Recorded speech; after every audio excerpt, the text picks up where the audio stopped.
I did play Battlefield recently just because they had that mid-season event. It was fine. Actually, it's actually really good. Actually, wait, we do have it in the notes. Yeah, okay, so I might as well talk about that. Battlefield mid-season event that happened recently. It was a new game mode and some free cosmetics that you can unlock by just playing the game mode. And honestly, the game mode itself is pretty good. I mean, it's not perfect, but I like the idea. So basically, the idea of the game mode is, so there's attacking and defending team, right? So 8 on 8. And there's 3 objectives. And the attacking team basically have to pick up these lances or bomb, whatever you want. Let's say bomb, right? Just to make it easier to understand. Let's call it the bomb or the MacGuffin because that's what it is. Yeah. Like, you know, it's search and destroy, but you know, with twist. So basically, you have these 2 bombs, right? And you have to, you know, put that bomb into the objective and wait until it's, you know, explodes or whatever. You know, the regular shit, right?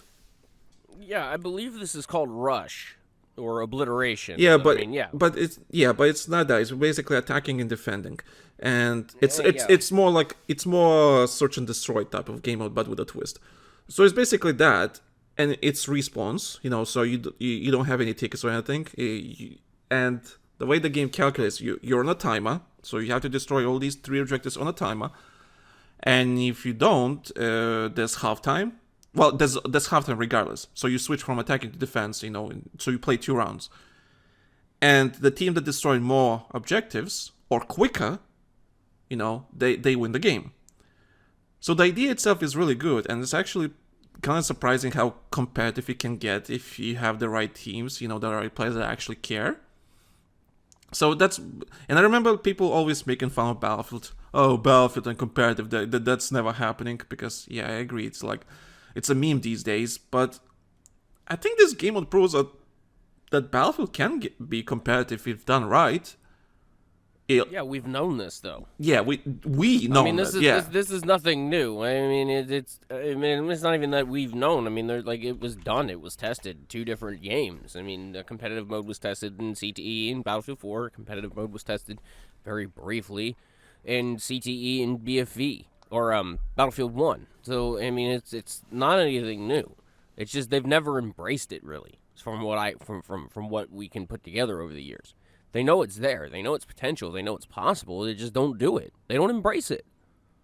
Yeah, that's the thing. No one really wants to embrace it, especially, and because DICE or whoever's responsible for for the Battlefield game, they don't embrace it, and because they don't embrace it, it's kind of a meme for other casual players. Like, for example, a lot of Call of Duty players, because they're not happy with the current state of Call of Duty, they move into Battlefield because it's more casual, you know, it's more relaxed, and so which more laid back and more which is fine. Yeah, which is fine. I get, and that's. But it's just, I don't know. I think that probably could be part of the mentality against them actually embracing competitive side of it. It might not even necessarily be that EA is not embracing it. It might even just be that the community is not embracing it. Like, we don't have the metrics. We don't know. Yeah, and I personally think the Battlefield can be really competitive and really done well, but a lot of people, you see, the crutch has always been the vehicles. I don't think a competitive Battlefield game can be fun if it doesn't have vehicles, because what makes Battlefield, you know, what makes it different from other game? It's just a different franchise and different mechanics, but the premise is the same. So Battlefield, you know, competitive does need to have vehicles. So I can imagine maybe Battlefield 1 Incursions, for example, it had a vehicle, you know, it had a tank on each side, and it was a glass cannon. Yes, you can kill, but damn, you can die in it like almost instantly if you do some stupid mistakes. And a lot of people don't realize that, yeah, you can have a competitive, fun game with vehicles. It's just people don't really embrace that. It's not even developers, it's just player base in general. A lot of people, as soon as they hear vehicles, they're like, oh no, that can't be competitive, because all they knew in their lives regarding competitive esports is League of Legends and CSGO. That's the only thing they know. So when it comes to competitive, first-person shooters, and they hear vehicles, tanks and everything, it doesn't compute in their heads because I don't think they understand how it can work. What it is, and I'll kind of put my 2 cents on here. What I think it is. What I really think it is those players who think of vehicles that way. They're primarily infantry players. They don't know. Dealing with a vehicle is not an easy deal if you don't know how to deal with it. The thing is Battlefield gives you the tools in order to deal with a vehicle just so much as it gives you the tools in order to support a vehicle. When we did amateur competitive matches back in the day, we had squads that were dedicated to vehicles. There was a squad for a tank. That squad did nothing but 2 people rode around in the tank, 2 people ran around with smalls and repair torches and stood by the tank. So you had 2 infantry players outside of a tank in order to handle anybody who might pop up with an RPG or might pop up with another small or any other rocket in order to try and attack the tank. And also a redundancy in order to help repair the tank should the tank take damage. Because the SOP for us was if you need to repair a tank, get to the back of the tank so the tank can retreat and push you back while you're repairing. We had tricks. So for me to hear players say that, oh, well, I don't understand how vehicles can work in a competitive nature, to me that says you just really don't know how to deal with it. You've never actually tried to do it. And if you have and you failed at it, then that's a lack of skill. If you don't like it, then that's just a general preference, and that's not saying that vehicles can't work in a competitive nature, because they really can. They can. I think we've maintained transport helicopters for an entire match. I think we've maintained freaking we've maintained little birds. It's possible. We've maintained LAVs and other vehicles through an entirety of an entire competitive match. We've had matches before where not a single tank gets downed. So it's just, I don't believe for a second when somebody says that they can't work. They can work. They can work. I think the reason why people do not like them is because it forces them to change their play style. And in esports is about, it has to be interesting to watch. Like what I learned about Call of Duty for the last couple of years is, or just esports in general, like, yeah, in a sense, your people, there's, in a sense, they are right. Esports have to be interesting to watch, so you have to like showcase this, player skill, all that kind of stuff. How can you tell me that can't be showcased though with vehicles? Because that's going to showcase a whole other set of skills. Because I'll even go out on a limb, and I know I sound like an elitist, arrogant prick when I say this, but this is like the truth.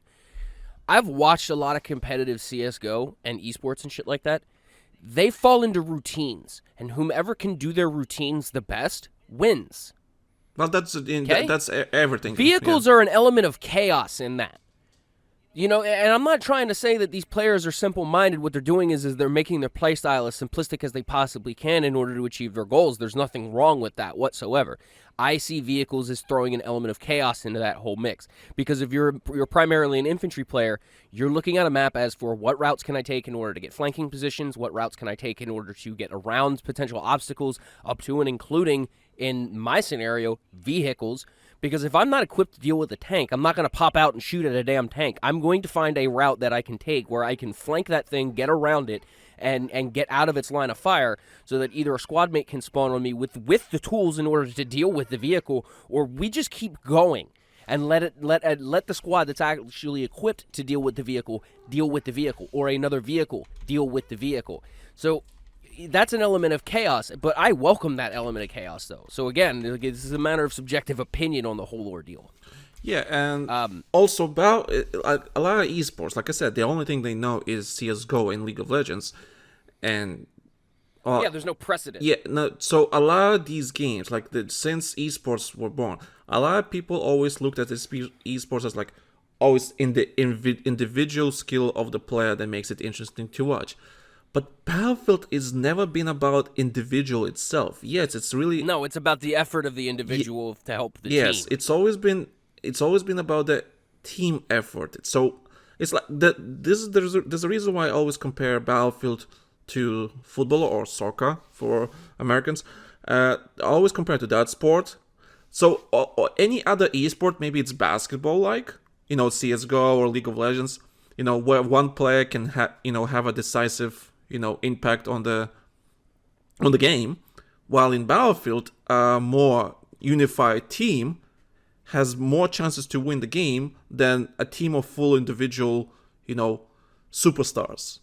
You know, a lower ranked team has a bigger chance to win the game against a more individually talented team because they don't play as a team more than the other team. So like Battlefield always showcased the team effort. So I can imagine if you do it right and you bring the vehicles, bring that. Oh, cat, please go away. And if we bring that element of chaos, like you said, with the vehicles, yeah, it can showcase how that team works together to just kill that tank and capture the objective, wherever that objective is. I don't know how it needs to be done, but yes, Battlefield needs to showcase that it's a team effort somehow. I don't know how and what and everything, but it's always been about the team, not the individual players. Yes, good players will shine once in a while, but in some match styles, in TDM and squad based, like no vehicles at all, like your squad domination and stuff like that. Or actually no, domination back in the day. Yeah, those modes individual players can shine because it's again, because of lack of vehicles, the gameplay is more simplistic. An element of chaos is taken out. You can anticipate your opponent's moves a little bit better in just an infantry-focused, style. I mean, I'm not saying that, people who just primarily play infantry are less skilled. Don't nobody fucking, misinterpret that, because I can be a heavy vehicle player, but I primarily focus on infantry as well, and this is how I look at it. So it's just, you can shine in some modes in Battlefield. You can, as an individual player. It tends to, in Conquest, more or less focus on vehicle players. If you have a really good jet player who's, J-damming really well, they're going to shine. They're going to get good amounts of kills. But it falls on the infantry on the ground in order to make sure that players cluster up, in order to make that player effective. Same deal with the tank. It takes the team in order to make that tank effective. They have to cover that tank. They have to spot targets for that tank. That tank has to be equipped for the type of things that are going on. So, yeah, you can't. Don't tell me an individual player can't shine. It just doesn't shine. It's not like this is the guy that carried us. Which will happen, of course. But again, it depends on the team. The team compositions and all that kind of stuff. So, yeah, I don't know how Battlefield can highlight that it's a more team effort. Of course, it's a team effort in other esports, but it's just like something about Battlefield that's like, everyone has a different role. Everyone has a very unique, specific role. And that doesn't, like, maybe League of Legends is kind of in that area where you have a tank, you have your player that does damage, we have your healer. So League of Legends is probably the closest thing you can have. But when it comes to first-person shooters, a lot of first-person shooters, maybe Rainbow Six, don't really have that element of that everyone has a different, unique role that they need to stick with. And I think the problem is that people can't tell what makes a good Battlefield player is because they don't really see the bigger picture. What makes a good player. Because how do you determine... Like, for example, when you want to pick a player for your team, how do you determine if this player is better than the other team, and they're both engineers, for example? They're both trying to do their best to negate air control, for the enemy players. How do you determine who's bad, player? I guess that's why you looked at all other skills, like infantry skills and all that kind of stuff. Are they good at killing and all that kind of stuff? So I guess that's what you look at. Like, you look at other stats and so on. I don't know. It's really. Well, yeah, I mean, you gotta look back and remember what we used to do when we used to tell the recruiters all the time. If you're looking at it, like you said, if you're looking at it primarily somebody who's an engineer, you're going to tell by looking at their stats. They're going to primarily run engineer guns, PDWs, and what was it for Battlefield 4? PDWs and I feel like an idiot. Not the assault rifles, but the carbines. They primarily run those. You would see a lot of repair. Anybody who has a real good repair rate, I would totally be on board with them, even if they're not necessarily the best infantry player, because that's what they do. They support the vehicle. You can tell. You seriously look into the stats. You can actually really tell, what a player's role what role they fall into, because nobody really picks their role. They kind of just fall into it. And if if all the right roles are fell into, then it's a beautiful thing. Like me, you can look at my stats and you can tell I primarily run assault. I'm frontline medic, and I run around and run flanking routes. I have a decent kill to KD ratio. I have a lot of headshots. I run suppressed weapons all the time. I have a good revive rate, a good heal rate. So you can tell. But what sucks now is the fact that they've kind of like reduced the amount of public stats for players, so you can't even really see that anymore. But there's like no real community anymore, as far as like built up teams and well, it was platoons back in the day, but we're just gonna say clans for the sake of it. That's all kind of but gone. So there's almost no point in it anymore, and it sucks. It's depressing. Yeah. Them removing battle log, as much as everybody wanted to drone and crone for that to be removed, I think that was one of the worst things that they ever did. I think they should have kept that platform, expanded on it, made it better, and integrated it a little bit better. I mean, web-based game launching, I'm glad they got rid of that crap, but I mean, it was still it was a good tool in order to have, and the fact that it's gone, I shed a tear. Like, I do not mind if battle log, becomes client-side inside the game, but that was what we thought was gonna happen with Battlefield 1, but it did not happen. So, so before we continue on the next topic, I swear to God, living in London sometimes it's such a fucking chore. Fucking planes, Heathrow fucking airport, with its fucking planes flying every fucking 10 minutes. It's so annoying. Can I shoot down one of these planes, please, so they stop flying? Can I bring a fucking AA? From someone from the fucking monarchy later. Yeah. Sir, we heard about your talkings of shooting down an aircraft. We'd like to have a conversation with you. Yeah, I heard you're planning a terrorist attack and killing people and shooting down airplanes above London. Is that true? You don't like airplanes flying over your house, sir? No, okay, but jokes aside, it's so bloody annoying, these fucking planes. Well, yeah, but let's expand Heathrow. There were plans of expanding Heathrow to like 3 runways. I'm like, go fuck yourself. Go fuck yourself. Thankfully, I think they stopped that from happening. So thank fuck, because that would be such a horrible idea. I don't know, my dude. I'm just amazed my background noise isn't polluted with banging and clacking and clanging and shit, because they're building a power substation, like not. It's kind of happening here too, because someone is opening a new shop next to us, and it's like literally next to our wall. And from all the things you could open, they're opening a bloody vape shop. Go fuck yourself. Oh God. Why? You could open anything, something more meaningful. No, let's open another vape shop. It's not like we have 10 of them already on the... I was going to say, how saturated is your fucking area? Like, extremely saturated. I don't crazy. understand how these shops even survive. And It's kind of like that here, too. It really kind of is. Because there's like almost one on every fucking block nowadays. And it's like, I don't need that many stores.